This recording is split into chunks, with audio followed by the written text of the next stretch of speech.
নতুনভাবে নতুন রূপে চলে এসেছি তোমাদের জন্য। নমস্কার, শুভ সন্ধ্যা। আশা করি তোমরা সকলে ভালো আছো। আজকে চলে এসেছি আমরা অষ্টম শ্রেণীর দ্বিতীয় অধ্যায়ের সেকেন্ড পার্ট। আগের দিন আমরা আলোচনা করছিলাম পলাশির যুদ্ধ পর্যন্ত, আজকে সেকেন্ড পার্টটা নিয়ে এসেছি।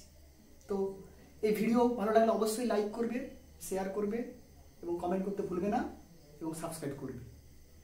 চলো বেশি সময় নষ্ট না করে শুরু করা যাক আজকের নতুন ক্লাস, যেখানে আমরা আগের দিন শেষ করছিলাম পলাশির যুদ্ধ। ঠিক তো? পলাশির যুদ্ধের পরে যেটা সব থেকে গুরুত্বপূর্ণ সেটা হচ্ছে পলাশির লুণ্ঠন। কি বললাম না? পলাশির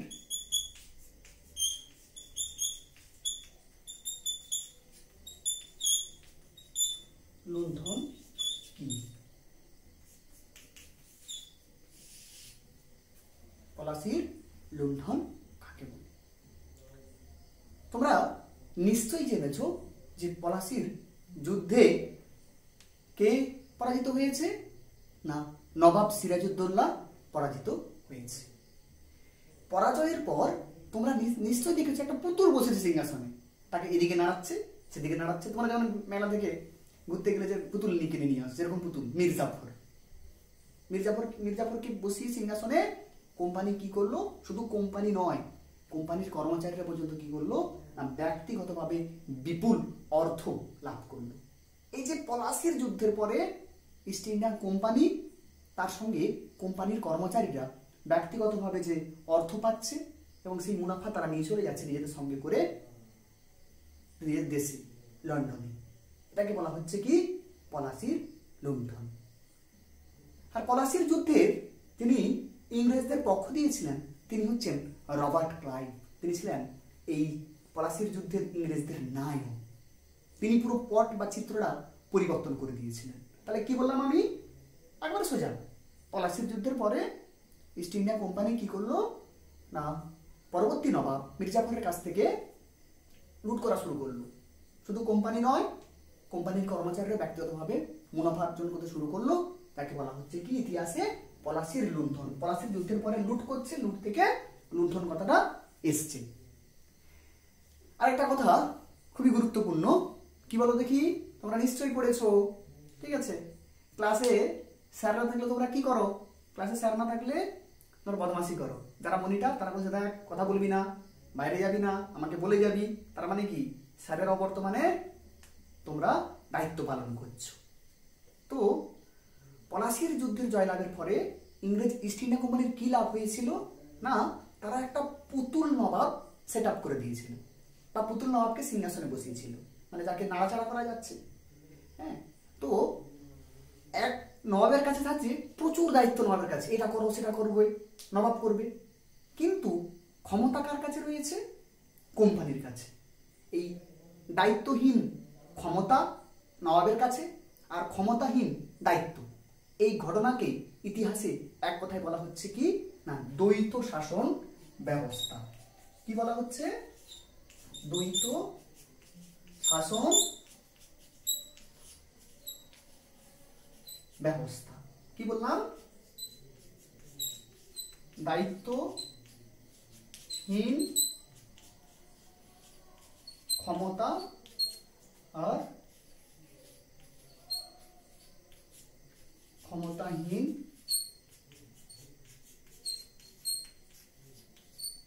দায়িত্ব। এটাকে এক কথা বলা হচ্ছে দ্বৈত শাসন ব্যবস্থা। মানে দায়িত্ব থাকছে কার কাছে? বাংলার নবাবের কাছে, কিন্তু ক্ষমতা থাকছে কার কাছে? না কোম্পানির কাছে। এটাকে মানে ডুয়েল সিস্টেম, এটাকে বলা হচ্ছে দ্বৈত শাসন ব্যবস্থা। পরীক্ষায় বারে বারে পড়ে, একেবারে সোজা প্রশ্ন যে দ্বৈত শাসন ব্যবস্থা কে কবে প্রবর্তন করেন? তাহলে কে প্রবর্তন করেন? না রবার্ট ক্লাইভ 1765 খ্রিস্টাব্দে এই দ্বৈত শাসন ব্যবস্থার প্রবর্তন করেন। আর এর সঙ্গে আরো একটা প্রশ্ন আছে, এই ব্যবস্থার কে পতন ঘটান বা অবসান ঘটান? কে মনে আছে তোমাদের? 17 72 খ্রিস্টাব্দে ওয়ারেন হেস্টিংস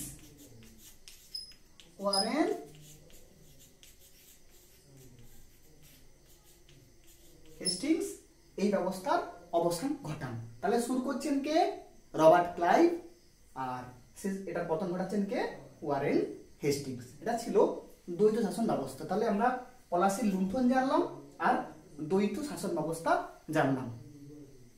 একেবারে সোজা বিষয়, কিছু বল লাগবে না, গল্পের মতো মনে রাখতে হবে। ইতিহাসটা হচ্ছে গল্প।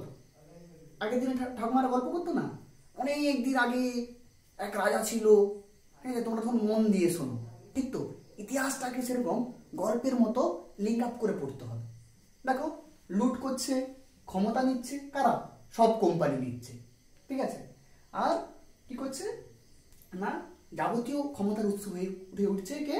না, কোম্পানি। এরপরে আমরা যেটা আলোচনা করব, এবার তো আমরা দেখতে পাচ্ছি মোগল সম্রাট দ্বিতীয় শাহ আলমের কাছ থেকে দিয়ানি লাভের পালা। তার আগে আমরা জেনে নেব বক্সারের যুদ্ধ।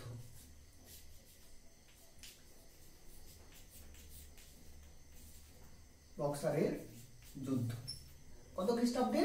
1764 খ্রিস্টাব্দে। বক্সারের যুদ্ধ কবে হয়েছিল? 1764 খ্রিস্টাব্দে। বাংলার নবাব মীর কাসিম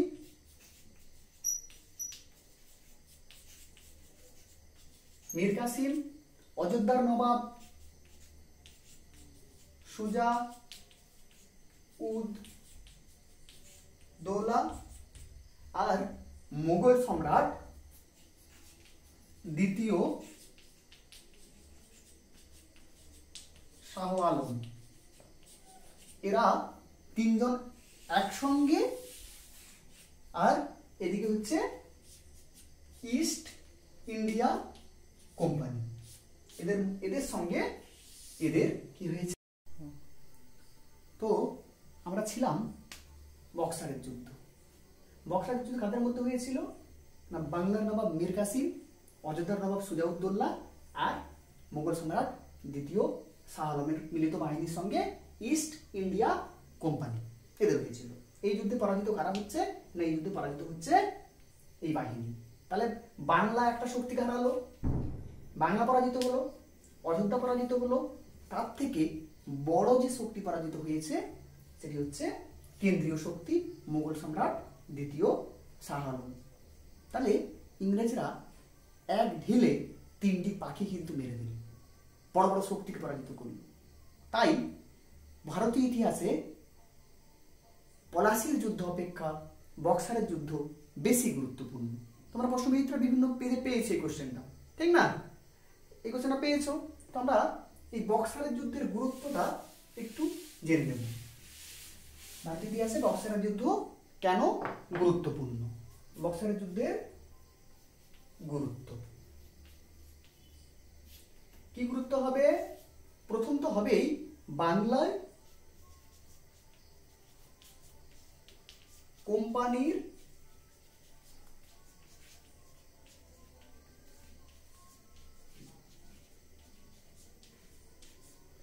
আধিপত্য। মানে পলাশির যুদ্ধ ছিল, তোমরা দেখেছো পিচ রাস্তা তৈরি হয় কেমন করে?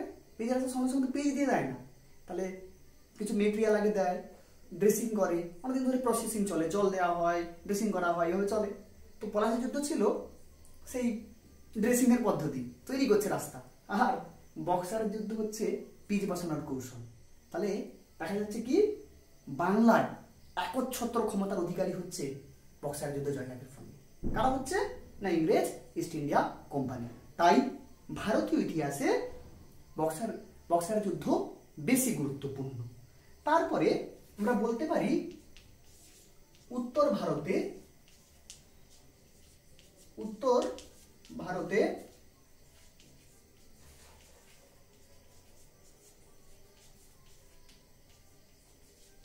আধিপত্যের সূচনা। তাহলে উত্তর ভারতের আধিপত্য, উত্তর ভারত মানে আমরা দেখতে পাচ্ছি দিল্লির একটা কেন্দ্রীয় শক্তিকে তারা একসঙ্গে পরাজিত করেছে, বাংলা, অযোধ্যা আর দিল্লি। তাই শুধুমাত্র বাংলা নয়, এবার বাংলা থেকে বেরিয়ে তারা মুঘল শক্তিকে পরাজিত করে কি হয়েছে না উত্তর ভারত যাদের একাধিপত্যের যে সূচনা সেখানে তারা করেছে। এই জন্য এই যুদ্ধকে বলা হয়। 3 নম্বর যেটা জানবো মানে হচ্ছে দেওয়ানি লাভ। দেওয়ানি লাভ কার কাছ থেকে দেওয়ানি লাভ করছে? না আমরা বক্সারের যুদ্ধ পড়েছিলাম, ঠিক না? মনে আছে তো না? ভুলে গেছো তোমরা? স্বপ্নে ঘুমিয়ে গেছে। আরে এক গল্পের মতো মনে রাখবে, কিছু ব্যাপার নয়। কি আছে না দেওয়ানি। তো বক্সারের যুদ্ধে মোগল যে সম্রাট দ্বিতীয় শাহ আলমকে পরাজিত করেছেন, পরাজিত করে ওনার কাছ থেকে 1765 খ্রিস্টাব্দে বাংলা, বিহার, কি কি তাহলে বললাম? বাংলা, বিহার ও উড়িষ্যা, এই 3টা রাজ্যের দেওয়ানি। দেওয়ানি অর্থাৎ জানো কেউ? রাজস্ব আদায়ের অধিকার লাভ করলো, মানে বাংলার অর্থনীতিতে তারা দখল করলো। তাহলে আমরা পরের পয়েন্টে বলতে পারি, কি বলতে পারি? বাংলার অর্থনীতিতে আধিপত্য, ঠিক তো? আমরা এই পয়েন্টে আসতেই পারি। তাহলে এই যে বাংলা, বিহার, উড়িষ্যার একত্র তখন ছিল প্রায়, তাহলে এইখানে একচ্ছত্র ভাবে তারা কি করছে না রাজস্ব আদায়। মানে প্রথমে কি করলো না, প্রথমে আমি একটা ছোট উদাহরণ দিচ্ছি।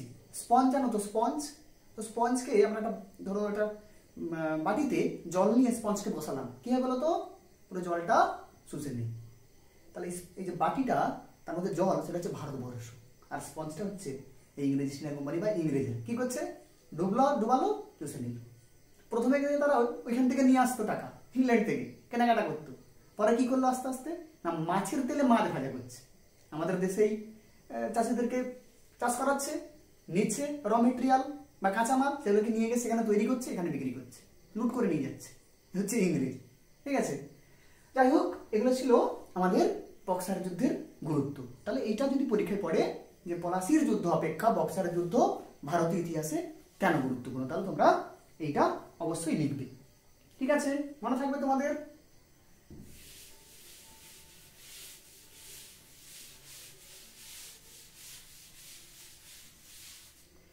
এবার এই বক্সার যুদ্ধের সঙ্গে রিলেট আছে কি বলতো? এই যে অর্থ আসছে, ঠিক তো? অর্থ আসছে, তাহলে শক্তি এলো, অর্থ এলো, দুটোই চলে এলো। এবার কি হবে না, এবার দুজনকে দায়িত্ব দেওয়া হলো। ভারতবর্ষকে কারা ভালো করে বুঝবে? ভারতীয়রা বুঝবে। তো তারা দুজন ভারতীয়কে দায়িত্ব দিল। একজন হচ্ছে সীতাব রায়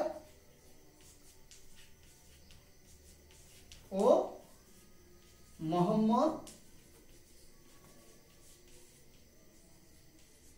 রেজা খান। কি করলো? এরা দুজন বাংলা, বিহার আর উড়িষ্যার রাজস্ব আদায়ের ক্ষমতা পেল, দায়িত্ব পেল। ইংরেজ ইস্ট ইন্ডিয়া কোম্পানি যদি এদেরকে বলে 10 টাকা তুলে নিয়ে আসবি, এরা সেখানে 30 টাকা তুলে আনছে, কিছুটা দিচ্ছে কোম্পানিকে আর বাকিটা নিজেদের পকেটে। মানে চোরের উপর এরা আরো চুরি করতে শুরু করলো। ঠিক তো? বাড়িতে বাজারের টাকা দিলে আমরা কি করি? বাজার করতে 100 টাকা দিলে 80 টাকার বাজার 20 টাকা পকেটে ঢুকিয়ে দিই, ঠিক তো? যেরকম এরাও সেরকম শুরু করেছে। তাহলে আমরা কি দেখতে পেলাম? এদের অত্যাচারে 1765-তে দেওয়ানি লাভ, 1770 কি হচ্ছে 76-এর মনন্তর। এটা ইংরেজি সাল অনুযায়ী 1770, বাংলায় পরীক্ষায় বারে বারে পড়ে, বলো তোমরাই বলতে পারবে। 76 মানে একটা সংখ্যা তোমরা পেয়ে যাচ্ছ 76, আর আগে 1176 বঙ্গাব্দ। কি হয়েছে? এই যে অত্যাচার হচ্ছে, কালোবাজারি হচ্ছে, মানুষ খেতে পাচ্ছে না, অনাবৃষ্টি, কিন্তু এই দুজন এরা তো ভারতীয়, এদের জন্য তো আমরা ভারতীয়রা ভারতীয়দের শত্রুর রূপে পরিণত হয়েছে। এদের জন্য কি হচ্ছে না, চাষ করতে পারছে না, অনাবৃষ্টি হচ্ছে, তবুও রাজস্বের পরিমাণ একই থাকছে। যার কারণে কি হলো না, দেখা গেল বাংলায় একটা ভয়াবহ দুর্ভিক্ষ, যেটাকে বলা হচ্ছে 76-এর মন্বন্তর। ঠিক আছে, এটা পরীক্ষায় পড়ে। বাংলায় আসলে সাল বঙ্গাব্দ, তাহলে 1176, ইংরেজিতে আসলে 1770। এটা বারে বারে পরীক্ষা কিন্তু পড়ে। চলো, এটা বোঝা গেল নিশ্চয়ই তোমাদের? বলতে পারবে 76 মন্বন্তর কবে হয়েছিল বাংলা সাল অনুযায়ী? কেউ পারবে? আচ্ছা, 1176। তারপর হচ্ছে কি জানবো এরপর আমরা? রেসিডেন্ট ব্যবস্থা। কমেন্ট করবে তোমরা শুনতে পাচ্ছ কিনা, ভালো লাগছে কিনা। সব ঘুমিয়ে গেছে মনে হয়। হ্যাঁ, ঠিক আছে, চলো আমরা সময় দিন নষ্ট করবো না, রেসিডেন্ট ব্যবস্থা জানিয়ে নেব। রেসিডেন্ট তো ইংরেজরা ভারতবর্ষকে দখল করলো। দখল করে এবার কি প্রয়োজন তাদের উপর, ভারতীয়দের উপর কি করা প্রয়োজন, বিশেষ করে বাংলার উপর কি করা প্রয়োজন? তাদের করায়ত্ত ভাবটা রাখা প্রয়োজন। তার জন্য তারা কি করলো না, নিজেরা সরাসরি বা প্রত্যক্ষভাবে কোনো অঞ্চলে না গিয়ে একজন রেসিডেন্ট রাখলো, রেসিডেন্টের আন্ডারে কিছু সৈন্য রাখলো। তাদের দ্বারা কি করলো না, পরোক্ষভাবে সেখানকার শাসন ব্যবস্থা পরিচালনা করলো। মানে আমি ক্লাসে নেই কিন্তু একটা মনিটরকে দায়িত্ব দিয়ে গেলাম, এই তুই দেখবি রে, মনিটরের মাঝে মেরে দেয় না তোমাদের দুমদাম করে, ঠিক তো? সেরকম রেসিডেন্ট কি করলো না, পরোক্ষভাবে ইংরেজদের হয়ে কাজ করলো। এই যে ইংরেজদের অনুপস্থিতির সুযোগ নিয়ে, যেমন আমাদের অনুপস্থিতির সুযোগ নিয়ে তোমরা কি করো ক্লাসে, ঠিক তো? ঘুমাও, কেউ কাউকে মারো, চুপচাপ করো, সেরকম আর কি। কি হচ্ছে, এরা খবর রাখলো আর কি। এটা বলা হচ্ছে রেসিডেন্ট ব্যবস্থা। তাহলে এটা তোমরা লিখতে পারবে নিশ্চয়ই। মানে ইংরেজদের শাসন ব্যবস্থাকে আরো স্থায়ী করার ধাপগুলো পরপর যাচ্ছে। ঠিক আছে, এরপরে কি আছে না, এরপরে যেটা আছে সেটা হচ্ছে অধীনতামূলক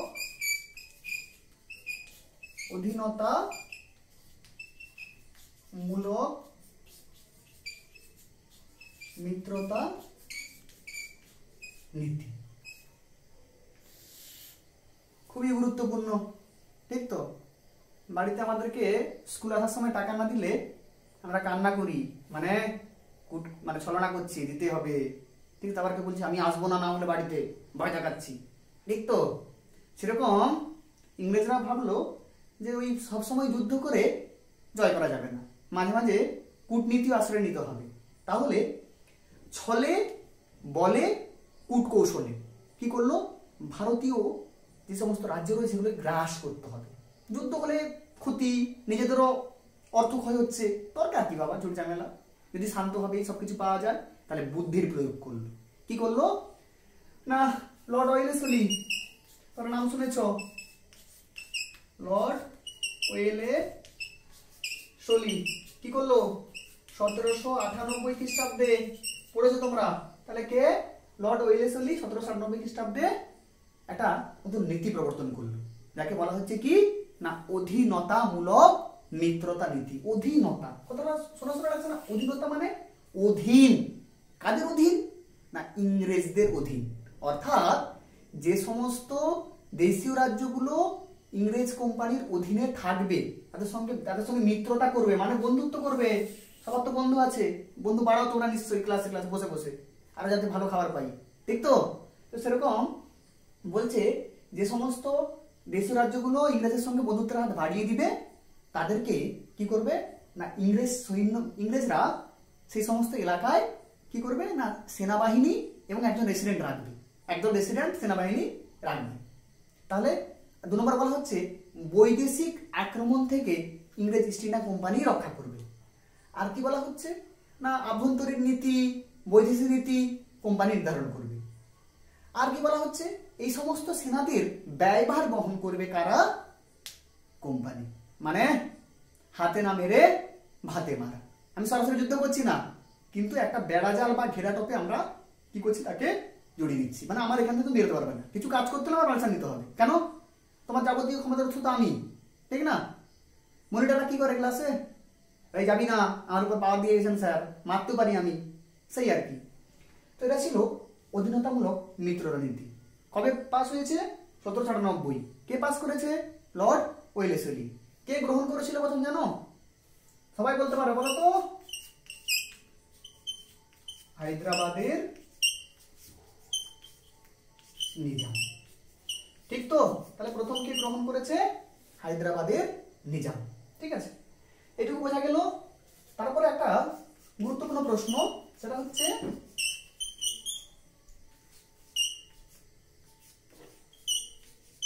বন্দিবাসের যুদ্ধ কবে,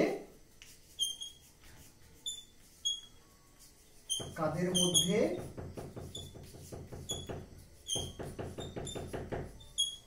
হয়েছিল? বন্দিবাসের যুদ্ধ শুনেছো তোমরা নিশ্চয়ই, ওই যে ইংরেজ আর ফরাসি, ঠিক তো? ইংরেজ ও